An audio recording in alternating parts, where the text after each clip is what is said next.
তো কয়েক মাস আগে গিয়েছিলাম দীঘাতে। দীঘা না অ্যাকচুয়ালি মন্দারমণিতে।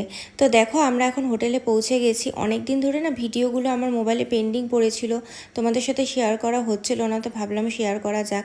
তারপরে দেখো আমরা ফ্রেশ হয়ে খাওয়া দাওয়া করে আমি এখন চলে এসেছি হোটেলের প্রাইভেট বিচে। গোয়ার মতো না এখানে গাছের মধ্যে দোলনাগুলো ছিল, ভয় লাগছিলো পড়ে যাবো কিনা। তারপর দেখতে পেলে হালকা একটু সানের ক্লিপিং। আমি না স্নান করিনি, কিন্তু সেদিন বাকিরা যারা আমাদের সাথে গিয়েছিল তারা প্রত্যেকে স্নান করেছে। তারপর স্নান ফান করে আবার তারা ফ্রেশ হয়ে আমরা বিকেলের দিকে বেরিয়ে পড়েছি বিভিন্ন জায়গা ঘুরতে।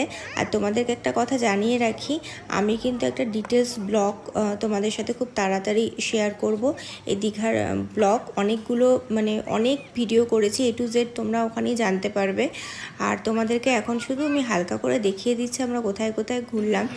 আর দেখো তারপরে ঘোরার পরে ফিরে এসে হোটেলে আমরা পুলে নেমে ফুল এনজয় করেছি রাত্রেবেলা।